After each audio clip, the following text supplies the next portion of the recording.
I still am Australian, but I used to live in Australia. And my talk is based on my experience being a data analyst and a data scientist with the Five Eyes community. So I'll tell you more about the Five Eyes community, just so you have a bit of background. The Five Eyes intelligence community is the strongest intelligence sharing community that we know of, at least, which is Canada, USA, UK, Australia, and New Zealand. One of the most surprising things is, I guess, if I ask you a question, who does, and I feel like I should have asked this question before I shared this slide, but who does the USA share the most intelligence with? Just anybody here. Have a think about it. Now Russia, right? Good one. But back in the day, and I can't speak for now because I'm not part of the community anymore, back in the day, it was Australia, right? And people are like, what does Australia have to add to the United States national security? It's about coming together with the kind of different knowledge that each one has. So the USA knew initially a lot about the Middle East, about Latin America, up north. Where did the UK focus? The UK also focused on Africa and the Middle East. Where did Australia focus? Australia focused north. So Australia focused on Asia, more East Asia and North Asia. That's something that, when I walk here, do I cover this slide? Yes, I do. Okay. So that's something that Knowledge USA didn't have. So it became a partnership that made sense. You know about A, I know about B, let's come together. Together we know about A and B. Now, how did I get into this space? It was really quite bizarre. I like to walk, so I'm just going to cover the slide. It was bizarre because I was studying actuarial science. I just finished my master's, and I was continuing to study actuarial science, but not quite sure, do I want to get into insurance? Do I want to get into banking? And there was a lot of demand for actuaries, and at that point, there were only 2,000 actuaries in Australia, and every firm needed an actuary, And I was sitting at a bar, as you do on a Friday night in Australia, because that's what we do. Massive cultural generalization, but data proves that that is quite right. This stereotype is very right. So you say only Friday? Look, I'm trying, don't. I'm in India now, okay? So I'm Achi Bharatiya Nari. Sanskari, right? Sanskari Bharatiya Nari. Anyway, so on Friday night I was at a bar, and this random person starts talking to me. And after a couple of drinks, you open out to the fact that some random person might be talking to you, and really refreshing that he started to talk to me about data. He's like, when you're studying actuarial science, what are you analyzing? How do you analyze risk? Can the risk be applied outside of the insurance and financial fields? And I was sitting there and being like, yeah, risk can be applied anywhere. Like some of my friends who studied with me worked at Sony Pictures because they were working at what's the opposite of risk, right? The opposite of risk is opportunity, right? So how do we assess the opportunity that a picture has, like a motion film? How do we get the best motion picture out there? A lot of people think that sits with the creatives, but there are a ton of data scientists that code every single film and figure out what are the correlations and what are the causations of blockbuster films, right? The same thing happens in sport. The same thing happens in almost everywhere. So anyway, he was talking to me. More people started talking to me. Then randomly asks me for my email address. And I was like, oh, guy asked me for my email address and not my number? Like, what's happening, right? So I was like, nah, just sort of went away. Anyway, 2-3 weeks later, same guy, same bar, asked me for my email address. So I said, okay, fine. I gave it to him. His name was Michael, or I thought it was Michael. And then I get an email to say, can you please send me your resume? So I was like, fine, I'll send you my resume. And then I get this really bizarre call, right? To go for an interview into the National Archives. And I was like, I don't want to work at the archives, but hey, I have bills to pay and whatever, I'll just go. So it ended up being an interview for the intelligence service. And then after lots of like I think 2 years of working it elsewhere because I didn't get the clearance, I finally entered my role as an intelligence analyst. My location was Australia-based, but I worked across the Five Eyes community in a space called the In-Q-Tel. The In-Q-Tel was the CIA, and when you mentioned CIA, I started to smile earlier. The Central Intelligence Agency in this talk. It's a tech incubator, so that's where all the dorks like me went and worked, effectively, right? It was the tech and data space of the CIA, and still is. What was my mission, right? My mission was very clear. It's what data agencies have always done. They've used data to collect raw data, like they've used data scientists or any data collectors to collect raw data and convert it into what we call intelligence. That's why they're an intelligence agency. Basic, right? So this intelligence, what is it? It's an actionable insight for decision makers, right? These decision makers can be anywhere in government, anywhere across the Five Eyes, anywhere even beyond the Five Eyes, right? So that's my job, which seemed really cool and funky at the time. So when data started being collected and used in intelligence agencies, it was first just human. What is human? It's human intelligence, right? So we had assets, people out in the field, and they gave us data, and we analyzed that data, and we said, okay, this is what we're going to do now, right? Here's the path we're going to take. Over the years, we've seen spectacular failures of human, right? When human has worked, you don't know about it. When human has failed, that's when you know about it. So you know about there's no weapons of mass destruction. Why did we go to war, right?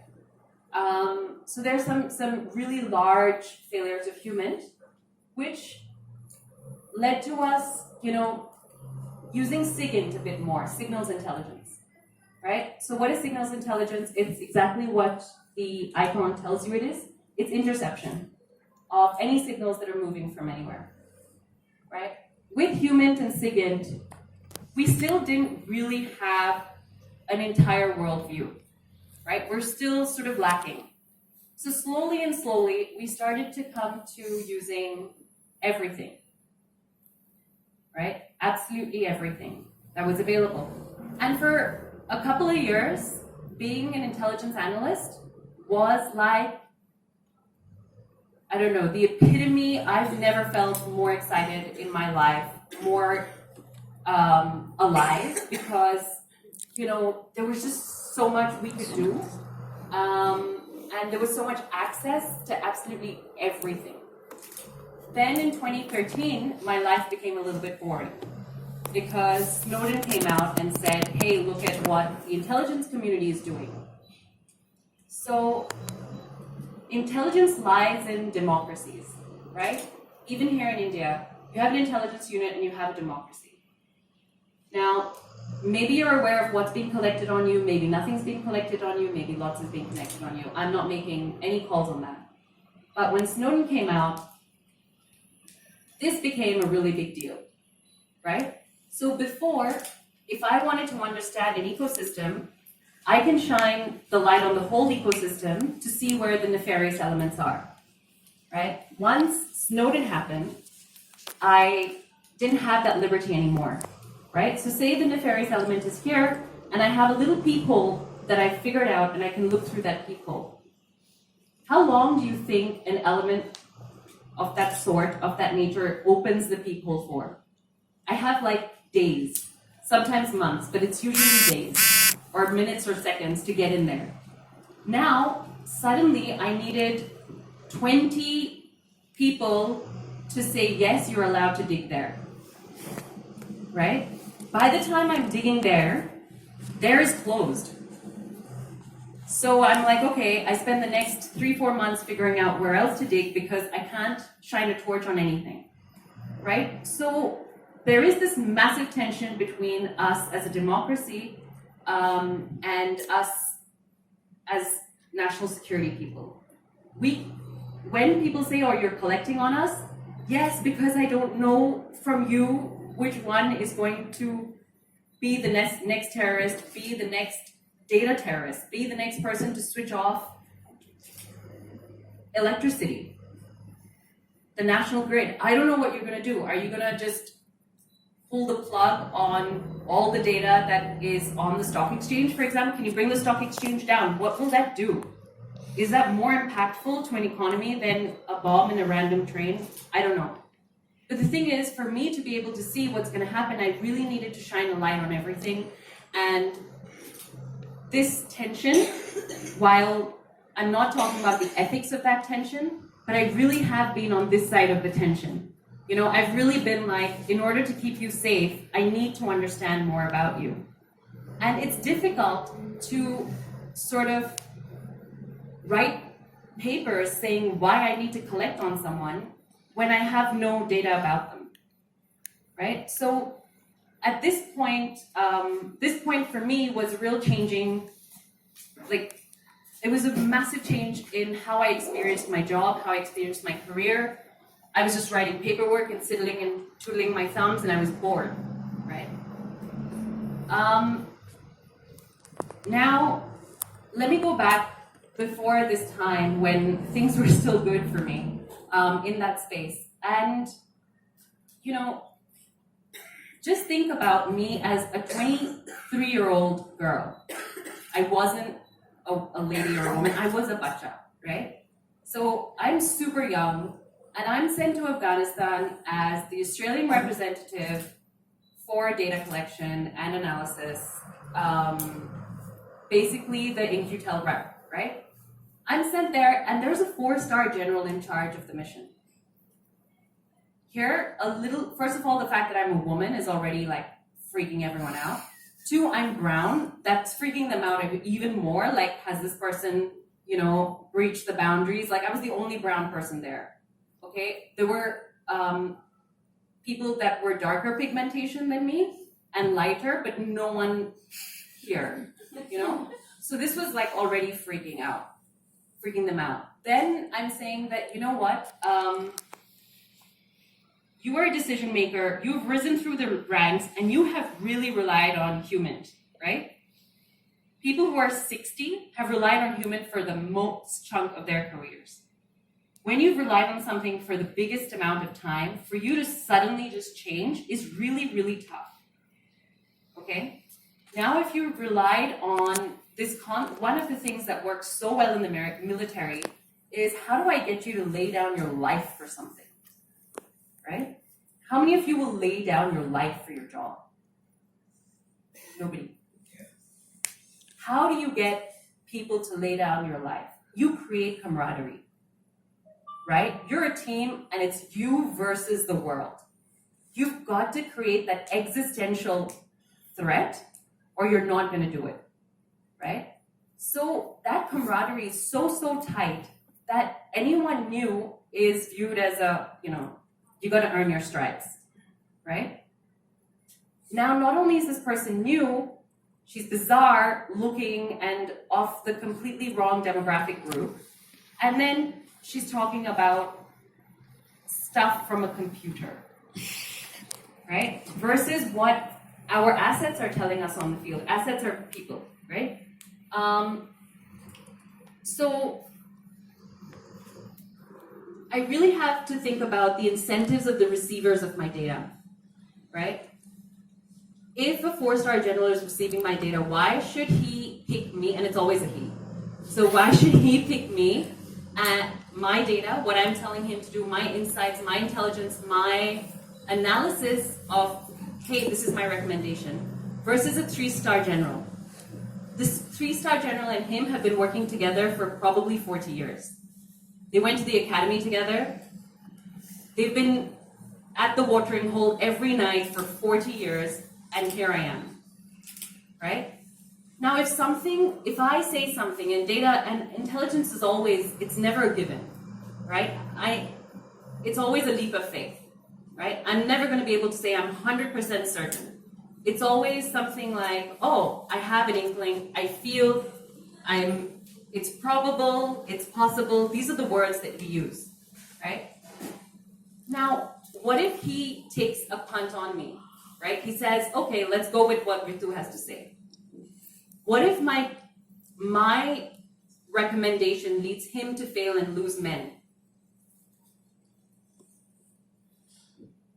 Think of the repercussions for him within his unit. Think of the repercussions for him if he believes a 3-star general. He can lose 3 times as many men, right? But an expert told him that, right? So at the end of the day, as much as we say we're data scientists, we really need to assess, I feel, the incentives of the people who are receiving our data and what their lives are like. Is it easy for them to suddenly say, yeah, I'm gonna just believe what she says? Because at the end of the day, it's what I say. I'm the communicator of the data. If they could understand the data themselves, they wouldn't need me, right? That's not their job.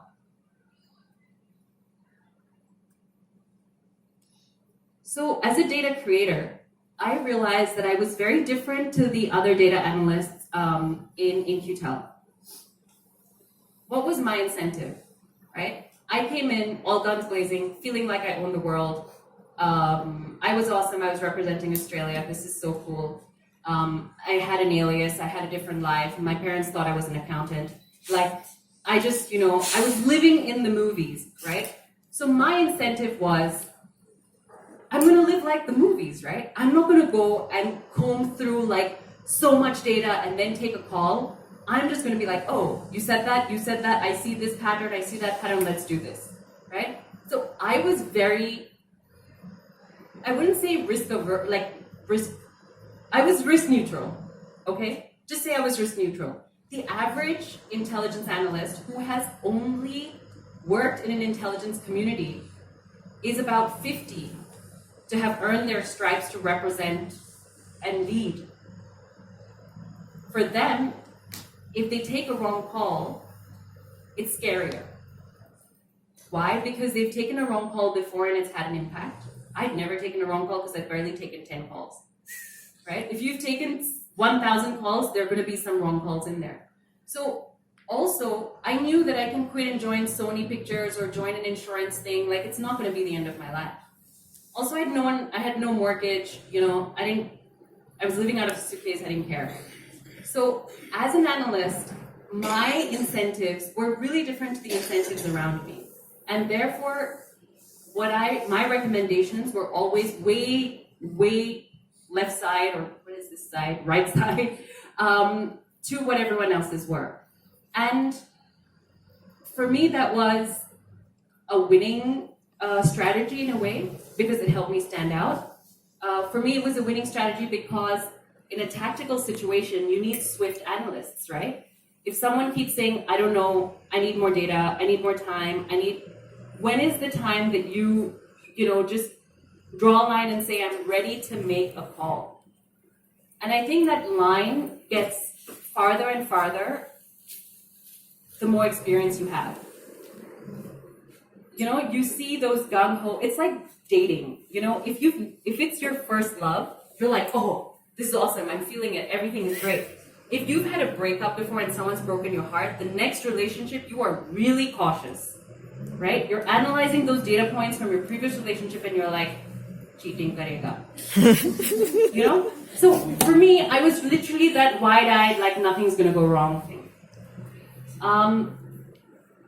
So for me, I needed to sort of not just assist people to make calls in diplomacy, because what is national security? At the end of the day, it's a lot of international relations, it's a lot of being diplomatic, but I actually had to become a data diplomat myself, which means that within the stakeholders and my customers were people who read my reports or listened to what I was saying, I needed to be diplomatic with them, right? So how did I move from being a data analyst to being a data diplomat, right? Have any of you watched The Imitation Game with Benedict Cumberbatch? Yeah, and Keira Knightley, she's gorgeous. Anyway, so you remember how tough it was for anyone to believe him, right? And he wasn't the most diplomatic fellow. Had he played the game a little bit better, maybe it wouldn't have taken him to win 100% to get the support that he needed. It was a very traumatic journey for him. And this is based on a true story, right? So for me, it was more about how do we start to change the user experience almost of our customers. So what do? Do I walk up there and say, the data says this, so you have to do this?